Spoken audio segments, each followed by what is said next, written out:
سورۃ الرحمن عروس القرآن، یہ سورہ رحمان جو ہے یہ قرآن کی دلہن ہے۔ جیسے دلہن کو آپ خوشنما لباس پہناتے ہیں، آراستہ پیراستہ اس کو گہنے اور اس کو زیور پہناتے ہیں، تو جس طریقے سے سجاتے ہیں آپ دلہن کو، اللہ تعالیٰ نے ایک سورت قرآن مجید میں یہ ایسی رکھی ہے سورہ رحمان کہ اسے خوب سجایا ہے۔ بہرحال قرآن کے الفاظ کا جو حسن ہے، جہاں تک حسن معنوی ہے وہ تو ہر لفظ میں ہے، لیکن یہ حسن ظاہری، حسن صوتی، حسن لفظی، یہ اپنے کلائمیکس پر آپ کو نظر آئے گا سورہ رحمان میں۔ اس کی 4 آیات پر ذرا توجہ کریں گے، عجیب حقائق سامنے آئیں گے۔ پہلی آیت کیا ہے؟ الرحمن، ایک آیت ہو گئی۔ رحمان کیا ہے؟ اللہ کا نام ہے۔ کبھی آپ نے غور کیا اللہ کے ناموں میں سب سے پیارا نام کون سا ہوگا؟ رحمان۔ کیوں؟ اس کا مادہ کیا ہے؟ رحمت۔ ہمیں سب سے بڑھ کر جس چیز کی ضرورت ہے وہ کیا ہے؟ رحمت خدا بندی۔ اچھی طرح سن لیجئے اس حضور کے قول کو۔ حضور فرماتے کوئی شخص جنت میں مجرد اپنے عمل کی بنیاد پر داخل نہیں ہو سکے گا جب تک کہ رحمت خدا بندی دستگیری نہ کرے۔ کسی صحابی نے بڑی ہمت اور جرأت کا ثبوت دیا کہ پوچھ لیا، کیا حضور آپ بھی؟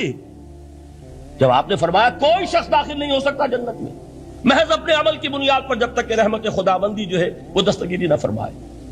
پوچھا گیا کیا آپ بھی؟ آپ نے فرمایا ہاں میں بھی۔ آپ اندازہ کیجئے کہ اگر محمد الرسول اللہ بھی رحمت خدا بندی کے ضرورت مند ہوں تو تاب دیگراں رسد ہماری تو سب سے بڑی ضرورت رحمت خدا بندی ہے۔ اب یہ رحمت جو ہے قرآن مجید میں اللہ تعالیٰ کی یہ شان 2 الفاظ کے ذریعے سے آتی ہے، رحیم اور رحمان۔ اور کوئی مادہ نہیں ہے جس سے 2 نام بنتے ہوں اللہ کے، لیکن یہ مادہ ہے واحد رحمت کا کہ جس سے رحمان بھی ہے رحیم بھی ہے۔ رحیم صفت مشبہ ہے، رحمت دائم ہو جائے گی، مستقل ہوگی تو رحیم کہیں گے۔ اور رحمان، اس میں رحمت کی ہے وہ شان ہے کہ جیسے ٹھاٹھے مارتا ہوا سمندر ہو، ہیجان کی کیفیت، طوفانی کیفیت، رحمت خداوندی کا طوفانی جوش، وہ ہے رحمان۔ اب آگے چلیے، الرحمن علم القرآن، رحمان نے قرآن سکھایا۔ رحمت خداوندی کا سب سے بڑا مظہر، رحمان کی رحمانیت کا سب سے بڑا مظہر قرآن ہے۔ ان میں جو منطقی ربط ہے اس کو سمجھتے جائیے۔ اچھا آپ یہ سوچئے، جو علم بھی انسان کو حاصل ہوا وہ کس نے دیا؟ اللہ نے۔ سائنس کا علم کس نے دیا؟ اللہ نے۔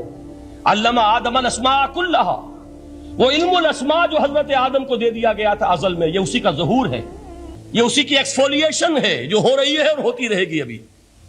اور دوسرے علم ہے وہ کس نے دیے؟ اللہ نے دیے۔ لا یحیطون بشیء من علمہ الا بما شاء، مخلوق میں سے کوئی اللہ کے علم میں سے کسی شے کا احاطہ نہیں کر سکتا مگر وہ جتنا اللہ دینا چاہے۔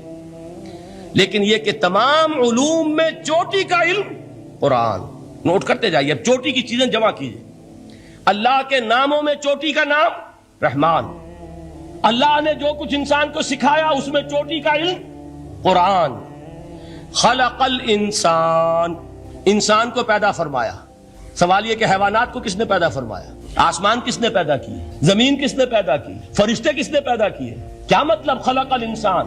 اس کی تمام مخلوقات میں اس کا کلائمیکس، اس کی تخلیق کی معراج، اس کے تخلیق کا نقطہ عروج انسان ہے۔ یہ ہے کہ جو مسجود ملائک بنا ہے۔ وَلَقَدْ كَرَّمْنَا بَنِي آدَمَ وَحَمَلْنَاهُمْ فِي الْبَرِّ وَالْبَحْرِ وَرَزَقْنَاهُمْ مِنَ الطَّيِّبَاتِ وَفَضَّلْنَاهُمْ عَلَى كَثِيرٍ مِّمَّنْ خَلَقْنَا تَفْضِيلًا۔ تو تخلیق میں سب سے اونچی تخلیق انسان کی، علموں میں سب سے اونچا علم قرآن کا، اللہ کے ناموں میں سب سے اونچا نام رحمان۔ اب آئیے چوتھی چیز، علمہ البیان، انسان کو بیان کی صلاحیت عطا فرمائی۔ کیا اور کوئی صلاحیت عطا نہیں کی؟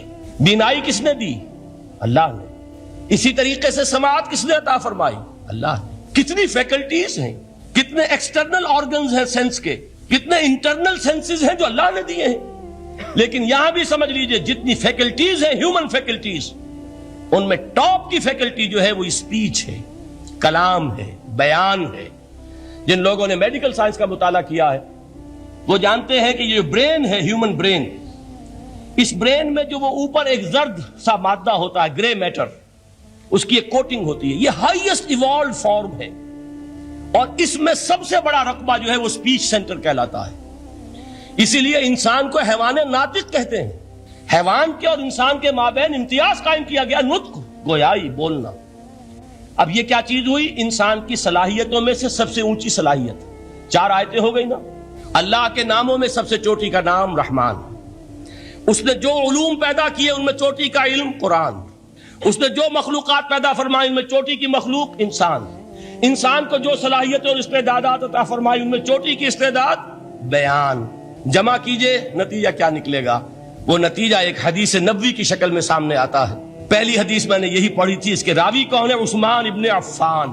میں حیران ہوتا ہوں، وہ قافیہ یہاں بھی موجود ہے، رحمان قرآن، بیان انسان، عثمان عفان، باپ کا نام بھی اسی وزن پر ہے، عثمان ابن عفان۔ عن عثمان ابن عفان رضی اللہ تعالی عنہ قال قال رسول اللہ صلی اللہ علیہ وسلم، حضرت عثمان شہید مظلوم ذو النورین رضی اللہ تعالی عنہ فرماتے ہیں کہ اللہ کے رسول صلی اللہ علیہ وسلم نے فرمایا، خیرکم من تعلم القرآن وعلمہ، تم میں سے بہترین لوگ وہ ہیں جو قرآن سیکھیں اور سکھائیں۔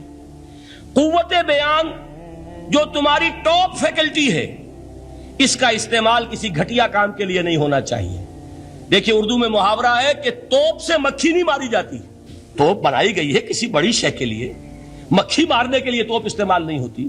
یہ قوت بیان جو ہے، جو ٹاپ موسٹ فیکلٹی ہے ہیومن جو فیکلٹیز ہیں ان میں سے، اس کا استعمال بھی ٹاپ موسٹ ہونا چاہیے۔